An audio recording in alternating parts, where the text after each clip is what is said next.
दिल्ली विधानसभा चुनाव से पहले हुई दल बदल में कई नेताओं ने अपनी पुरानी पार्टी को छोड़कर नई पार्टी का दामन थामा था।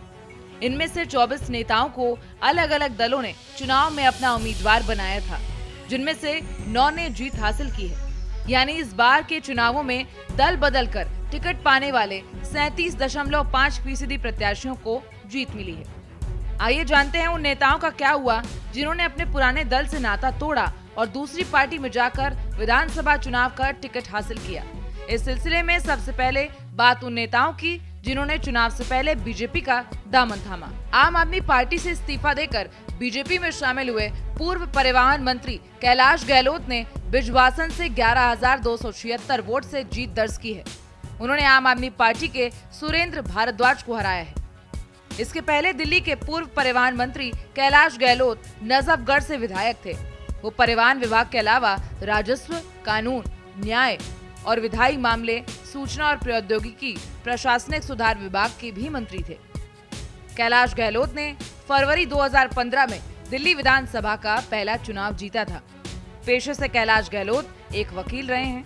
उन्होंने सुप्रीम कोर्ट और दिल्ली हाई कोर्ट में 16 साल तक वकालत भी की है।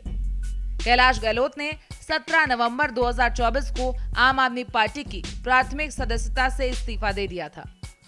उन्होंने पार्टी के संयोजक अरविंद केजरीवाल पर जनता से किए वादे पूरे न करने का आरोप लगाया था। कैलाश गहलोत ही हैं जिन्होंने 15 अगस्त 2024 को दिल्ली के छत्रसाल स्टेडियम में झंडा फहरा कर कहा था कि लोकतंत्र विरोधी ताकतों ने केजरीवाल को जेल भेजकर उन्हें रोकने की साजिश की है। करतार सिंह तंवर आम आदमी पार्टी से इस्तीफा देकर बीजेपी में शामिल हुए करतार सिंह तंवर ने छतरपुर से चुनाव जीत लिया है। उन्होंने अपनी पुरानी पार्टी यानी कि आम आदमी पार्टी के ब्रह्मा सिंह तंवर को हरा दिया है। इससे पहले करतार सिंह ने आम आदमी पार्टी के टिकट पर साल 2015 और साल 2020 में जीत हासिल की थी। तरविंदर सिंह मारवा कांग्रेस पार्टी से इस्तीफा देकर बीजेपी में आए तरविंदर सिंह मारवा ने आम आदमी पार्टी में दूसरे नंबर के नेता माने जाने वाले पूर्व उप मुख्यमंत्री मनीष सिसोदिया को 675 वोटों से हरा दिया है। तरविंदर सिंह मारवा इसी सीट पर 3 बार कांग्रेस विधायक रह चुके हैं। उन्होंने साल 1998 से लगातार 2008 तक कांग्रेस के टिकट पर जीत दर्ज की थी। कांग्रेस को छोड़ जुलाई 2022 में ही मारवा ने बीजेपी का दामन थाम लिया था।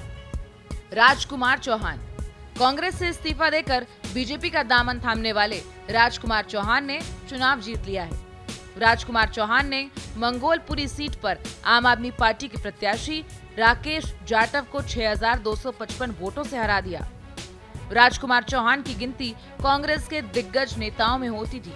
वो शीला दीक्षित की सरकार में मंत्री रहे थे और साल 1993 से इस सीट पर 4 बार विधायक रहे थे। साल 2013 से इस सीट पर आम आदमी पार्टी का कब्जा था। अरविंदर सिंह लवली कांग्रेस पार्टी से इस्तीफा देकर बीजेपी में आए अरविंदर सिंह लवली ने गांधीनगर सीट से जीत दर्ज की है। उन्होंने आम आदमी पार्टी के नवीन चौधरी को 12,748 वोटों से हराया है। अरविंदर सिंह लवली साल 1998 में गांधीनगर सीट से पहली बार विधानसभा पहुंचे थे। वो उस समय सबसे कम उम्र के विधायक थे। वो शीला दीक्षित की सरकार में शहरी विकास, राजस्व, शिक्षा और परिवहन मंत्री भी रहे थे।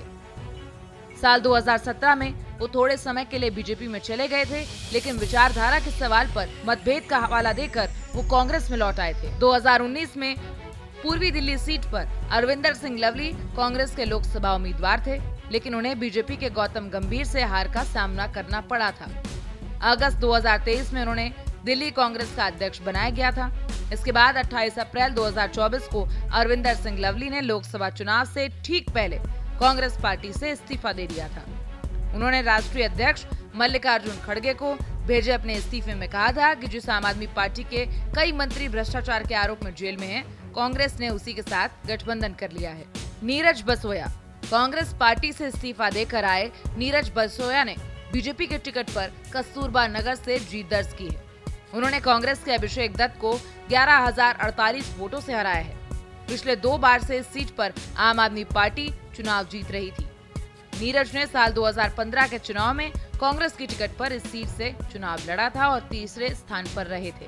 आम आदमी पार्टी से इस्तीफा देकर बीजेपी में शामिल हुई प्रियंका गौतम कोंडली विधानसभा से चुनाव हार गई। उन्हें आम आदमी पार्टी के कुलदीप कुमार ने 6000 से ज्यादा वोटों से हरा दिया है। आम आदमी पार्टी ने साल 2020, 2015 और 2013 में भी इस सीट पर जीत दर्ज की थी।